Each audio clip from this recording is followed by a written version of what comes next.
Hello guys, welcome to voice of Kodad పిల్ల. ఈరోజు కమ్మని బీరకాయ కర్రీ చేసి చూపిస్తాను. ఎలా చేయాలో చూద్దాం రండి. ముందుగా మనం స్టవ్ ఆన్ చేసి కళాయి పెట్టి ఒక 2 స్పూన్స్ ఆయిల్ వేసాను.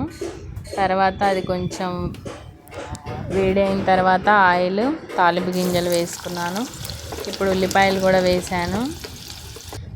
తర్వాత అవి కొంచెం వేగిన తర్వాత మిర్చి వేసాను. చాలామందికి బీరకాయ కూర అంటే ఇష్టం ఉండదు కదా ఫ్రెండ్స్, కానీ ఇలా మనము ఒకసారి చేసి తినండి, తప్పకుండా మీకు నచ్చుతుంది. ఇప్పుడు కొద్దిగా ఒక రెమ్మ కరివేపాకు వేసుకుందాం. డిస్టర్బెన్స్ వస్తుంది ఫ్రెండ్స్, సో ఎక్స్క్యూజ్ చేయండి. వాయిస్ ఓవర్ ఇద్దామంటే టైమే కుదరట్లేదు. ఇవి కొంచెం వేగిన తర్వాత కలుపుకోవాలి. ఒక 2-3 మినిట్స్ పడుతుంది ఇవన్నీ వేగడానికి.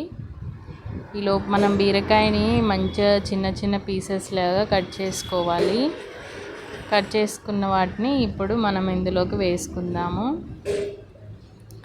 బీరకాయ ఈ సమ్మర్లో తింటే చాలా బాగుంటుంది. వాటర్ కంటెంట్ ఉంటాయి కాబట్టి తప్పకుండా మీరు వీక్లీ వన్స్ అయినా ఈ కూర చేసుకొని తినడానికి ట్రై చేయండి. ఇలా మొత్తం అంతా కలుపుకోవాలి. నేను చెప్పిన విధంగా ఒకసారి ట్రై చేసి చూడండి, తప్పకుండా మీకు నచ్చుతుంది. ఇలా అంతా ఒకసారి కలుపుకున్నాము. ఇప్పుడు మనము కాసేపు మగ్గనిద్దాం మూత పెట్టుకొని. మగ్గిన తర్వాత మళ్ళీ ఒకసారి కలుపుకొని చూద్దాము. ఇప్పుడు కొద్దిగా పసుపు వేసేసి దాని తర్వాత కలుపుకుందాము. హాఫ్ డే స్కూల్స్ అయ్యాయి కదా, అంతా హడావిడిగా చేస్తున్నారా, చిన్నగా నిదానంగా చేసుకుంటున్నారా పనులు? ఇప్పుడు ఒక స్పూన్ సాల్ట్ వేసి కలుపుకొని మూత పెట్టేశాను.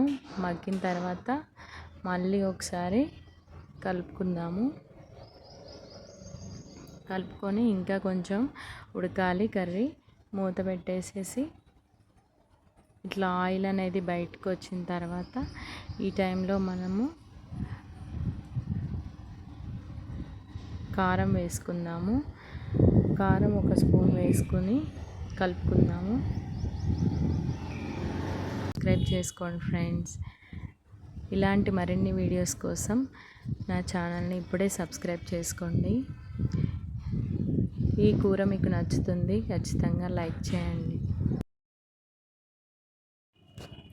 ఇప్పుడు ఒక చిన్న గ్లాసు పాలు పోసుకుందాము.